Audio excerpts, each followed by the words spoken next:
Okay, so we're going to set up and use a little bit of the Tamiya lacquer paint. So I'm going to do a black one. So black can sometimes be a little bit troublesome for its finishes and things like it gets, but the LP5 I think is great. So this is a semi-gloss or a satin finish black. We're also going to be doing it with Tamiya's own lacquer thinners, which work absolutely great together. So we've got ourselves a little jar. Usual thing, make sure you give your paint a really good mix. There's no point having a paint unless you've mixed it up well, because otherwise two things are going to happen. It's going to bung up your airbrush because you get a lump come through and all the rest of it, and your paintwork will dry patchy as well, where some of it is obviously got more binder and some areas will have more. So as always with my painting with this type of thing, we take around about sort of, I would say 60% thinners into a little dish just like this. We do quite a big job on this. We've got a large fill tank, just like that. All right, and then we'll mix in around about 40% of the black goes in here, just like so. And we'll pop the lid back on. Then we're going to give that a good old mix up with a nice soft brush. And make sure you mix the paint thoroughly, really well.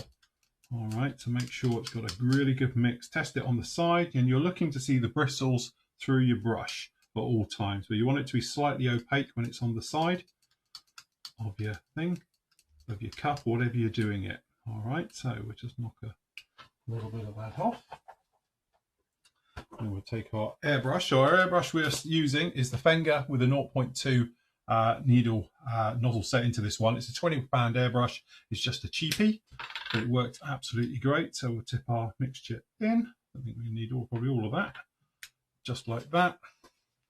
And then we're going to take, we've got an old fuel tank here. It's got a bit of primer on it, a bit of old paint and all like that. We're going to check our flow. All right, so wind back the air pressure. Looking nice. All right, so we're spraying this around about 10 to 12 psi.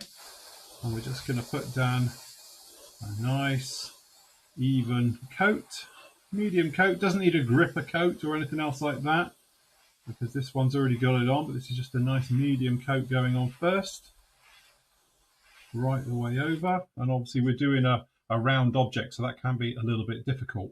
So I like to go left to right rather than up and down. If you're doing weathering and effects, you want to go up and down, but for this, we're going to go left to right. All right, so again, that one's on. It's not going to take long to dry at all, but just dry mode with the airbrush, i.e. no paint. And then literally we're just going to come across, and we're just going to move a lot slower now and put a heavier coat down over the model. We're looking for it to be nice and wet. We want it to be wet all the way around. The reason for keeping it wet, one, it's a nice good coat, and secondly, it means that any overspray will melt into the surface. That way you don't get any lumps and bumps and things like that, and it's a nice slow rain all the way around. There we go, you can see it's got a nice shine to it, nice glossy finish. All right, if you were to go up and down, you could do it on an area like this, and you could just build it up. But again, it tends to be a little bit more patchy if you're doing this rather than a nice slow controlled way of painting as we did before. But it will do it, as again, it's personal preference. But what you want it to do is look really nice and wet. And again, the great thing with the Tamiya lacquer paints is they cover beautifully. They've got great colour.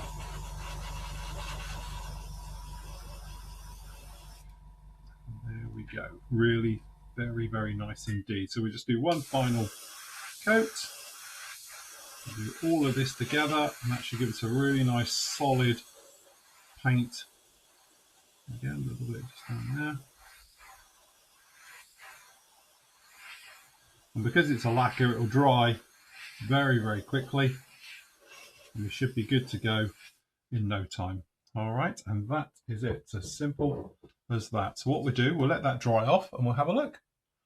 Okay, and there it is on. As you can see, it's dry, only about 10 minutes drying time. It's got a gorgeous smooth finish.